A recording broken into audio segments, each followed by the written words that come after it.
Good evening to generous sponsors, distinguished guests. Actually, you're all distinguished, so I would love to name you all one by one, but I think you'd probably fall asleep by then. Unfortunately, working for Scottish European Aid, my job was Director of Operations, which sounds great, but all it meant was that I had more operations than anybody else. I was working in Bosnia in '93 during the war there, and unfortunately came off second best to an unfriendly Croat. This is where luck again played a strong role. I survived, slightly dented as you can see.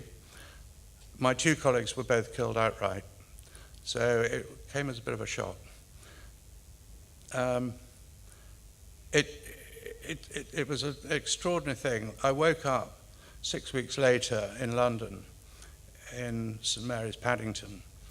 I thought, where am I? Why are people speaking English?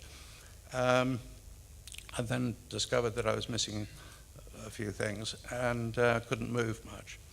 One of the good things about being in a coma for 6 weeks, I had been trying for years to give up smoking.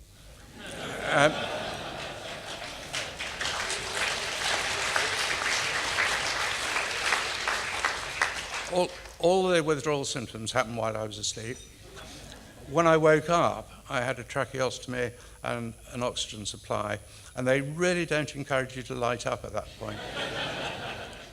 I was moved down to Stoke Mandeville, to the spinal centre, and again, Lady Luck came in the shape of Gerard McCartan, who had been in touch with Brigadier Olds, who was the then chief executive of the Benevolent.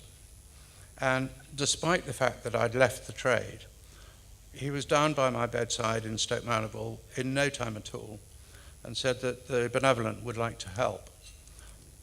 And this was particularly good news for me because my insurance had actually run out 12 hours or so before my little bump. And it was just an admin error, but it meant that I was not insured. And so Brigadier Olds set about organising an appeal for the through the trade. And the trade were amazing. They came together, raised a huge amount of money to buy equipment for me. And one of the great things was that, I was able to get a decent wheelchair and a car. And the car really was a big step forward for me. The independence that I've had, entirely thanks to the Benevolent, has been brilliant. It's allowed me to do an awful lot of things that I might not have otherwise done. So the Benevolent is there. When I was in the trade, I used to go to lots of Benevolent dinners and lunches. I always didn't guess the port.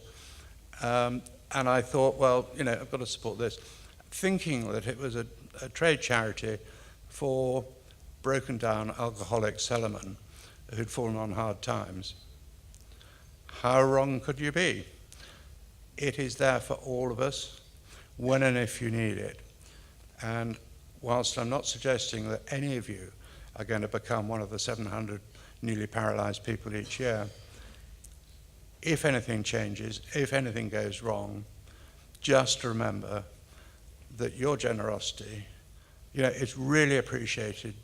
A, you coming tonight, and B, what you will hopefully contribute in the future. And just remember, if the worst happens, the Benevolent is here if and when you need it. Thank you all very much. I can now enjoy a really good drink.